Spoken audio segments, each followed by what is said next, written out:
ನಮ್ಮ ಸಮುದಾಯ ಈ 4 ಸಮುದಾಯಗಳು ಬೇರೆ ಕ್ಯಾಟಗರಿ ಕಂಪೇರ್ ಮಾಡಿದರೆ ನಾವು ಅವರಿಗಿಂತ ಕೆಳ ಹಂತದಲ್ಲಿದ್ದೀವಿ. 26 ಪಾಯಿಂಟ್ಗಳನ್ನು ಎಂಪೆರಿಕಲ್ ಡಾಟಾದಲ್ಲಿ ಏನು ತೊಗೊಂಡಿದ್ರು ಅದರಲ್ಲಿ 5-6 ಪಾಯಿಂಟಲ್ಲಿ ನಾವು ಮುಂದೆ ಇದ್ದರೆ ಅದು ಮುಂದಂದ್ರೇನೋ ಅದು ನಮಗೆ ಹಕ್ಕಿರುವಂಥದ್ರಲ್ಲಿ ಶಿಕ್ಷಣದಲ್ಲಿ ಹಾಸ್ಟೆಲಲ್ಲಿ ಎಲ್ಲ ಕಡೆಯೂ ಸಹಿತ ಒಂದಿಷ್ಟು ಮುಂದಿರೋದು ಬಿಟ್ಟರೆ ಇನ್ನು ಉಳಿದ ಯಾವುದೇ ಒಂದು ಕ್ಷೇತ್ರದಲ್ಲಿ ನಾವು ಮುಂದಿಲ್ಲ. ಬೇರೆ ಕ್ಯಾಟಗರಿಗಳನ್ನು ಹೋಲಿಸಿದರೆ ಏನು ಇವತ್ತು ಎ ಬಿ ರೈಟ್ ವಿಭಾಗದಕ್ಕಿಂತ ನಾವು ಕೆಳಗಿದ್ದೀವಿ ಅನ್ನೋ ವಿಚಾರಗಳನ್ನು ಅಂದು ಏನು ಸೆಷನ್ನಲ್ಲಿ ಮಾನ್ಯ ಮುಖ್ಯಮಂತ್ರಿಗಳು ಇದ್ದಾಗನೇ ಸಹಿತ ಬೆಳಗಾವಿಯಲ್ಲಿ ನಾನು ಮಾತಾಡಿದೆ. ಭಾಳ ಜನಕ್ಕೆ ಏನಿದೆ ಅಂದರೆ ಬಂಜಾರ ಸಮಾಜದವರು ನೌಕರರು ಭಾಳ ಮಂದಿ ಅದಾರ ಏನದಾರ ಅಂತೇಳಿ ಆ ವರದಿಯಲ್ಲಿ ನಾಗಮೋಹನ್ ದಾಸ್ ವರದಿಯಲ್ಲಿನೇ ಉಲ್ಲೇಖ ಮಾಡಿದ್ದಾರೆ. ಆ ಎಲ್ಲ ಗ್ರೂಪ್ಗಳಲ್ಲಿ ಎ ಬಿ ಸಿ ಡಿಯಲ್ಲಿನೂ ಸಹಿತ ನಾವು ಹಿಂದುಳಿದಿದ್ದೀವಿ ಅಂಥೇಳಿ ಆ ವರದಿಯಲ್ಲಿ ಉಲ್ಲೇಖವನ್ನು ಮಾಡಿದ್ದಾರೆ. ತದನಂತರ ಇವತ್ತು ಸರ್ಕಾರ ಜಸ್ಟಿಸ್ ನಾಗಮೋಹನ್ ದಾಸ್ ಅವರ ಒಂದು ಕಮಿಟಿಯನ್ನು ಮಾಡಿ ಅದನ್ನು ಸಹಿತ ಒಪ್ಕೊಂಡು ಅದನ್ನು ಮುಂದೆ ಚಲಾವಣೆಗೂ ಬರಲಿಲ್ಲ. ತದನಂತರ ಇವರೇ ಕೂತ್ಕೊಂಡು ಕಾಂಗ್ರೆಸ್ಸಿನ ಸರ್ಕಾರದ ಎಲ್ಲರೂ ಕೂತ್ಕೊಂಡು ಅವರೇ ರಾಜಿ ಮೀಟಿಂಗನ್ನು ಮಾಡೋ ರೀತಿಯಲ್ಲಿ ಮತ್ತೆ ಎ ಬಿ ಸಿ ಕೆಟಗರಿಗಳನ್ನು ಮಾಡಿ ಏನು ಎ ಗ್ರೂಪಿಗೆ 5.5 5.25 ಬಿ ಗ್ರೂಪಿಗೆ 5.25 ಮಾಡಿದರು, ಸಿ ಗ್ರೂಪಿಗೆ ಏನು 4.5 ಅಂತ ಕೊಟ್ಟರು.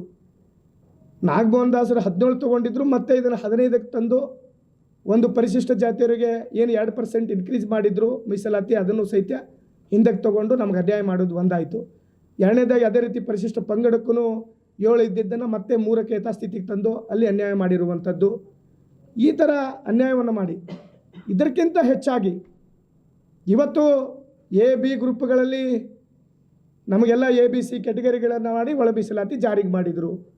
ಆದರೆ ನಮ್ಮ ಸಮುದಾಯಗಳಿಗೆ ಏನು ಪಂಚಾರ, ಕೊರಚ, ಕೊರಮ, ಬೋವಿಯವರಿಗೆ 59 ಜಾತಿಗಳನ್ನು ಅಲೆಮಾರಿಗಳನ್ನು ನಮ್ಮ ಜೊತೆಯಲ್ಲಿ ಸೇರಿಸುವಂಥ ಕೆಲಸವನ್ನು ಮಾಡಿದರು. ಆ ಸೇರಿಸೋದ್ರ ಜೊತೆಯಲ್ಲಿ ಮಹತ್ವವಾದ ಇನ್ನೊಂದೇನು ಸರ್ಕಾರ ಎಡವಟ್ಟು ಮಾಡಿದರೆ ಒಳ ಮೀಸಲಾತಿ ಮಾತ್ರ ಜಾರಿಗೆ ಮಾಡ್ತಾಯಿದ್ರು.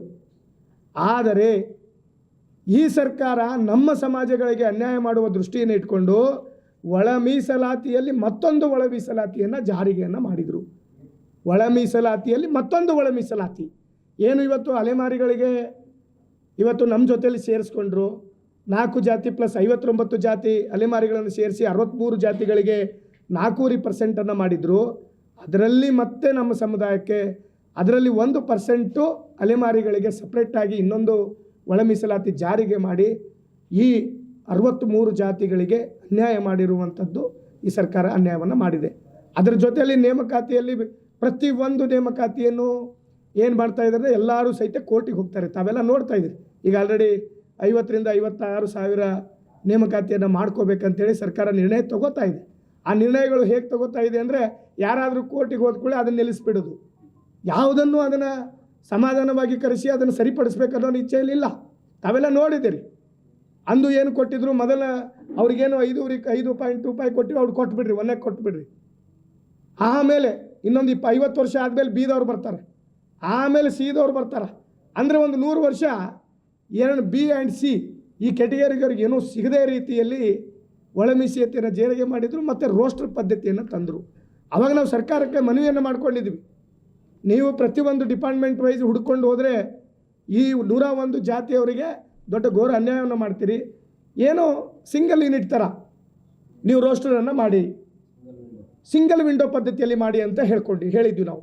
ಏನು ಎಲ್ಲ ಡಿಪಾರ್ಟ್ಮೆಂಟ್ಗಳಲ್ಲಿ ಎ ಪೋಸ್ಟ್ಗಳಿದ್ದಾವೆ, ಆ ಎ ಪೋಸ್ಟ್ಗಳನ್ನ ಕನ್ಫರ್ಮ್ ಮಾಡುವಂಥದ್ದು, ಬಿ ಪೋಸ್ಟ್ಗಳನ್ನು ಎಲ್ಲ ಡಿಪಾರ್ಟ್ಮೆಂಟನ್ನು ಕೂಡಿಸಿ ಮಾಡುವಂಥ ಸಿಂಗಲ್ ವಿಂಡೋ ಪದ್ಧತಿಯನ್ನು ತೊಗೊಂಬನ್ನಿ ರೋಸ್ಟ್ರಲ್ಲಿ, ಅಂದರೆ ಮಾತ್ರ ಈ ಸಮಾಜಕ್ಕೆ ಅನ್ಯಾಯ ಆಗೋದಿಲ್ಲ.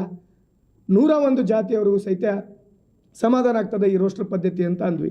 ಆದರೂ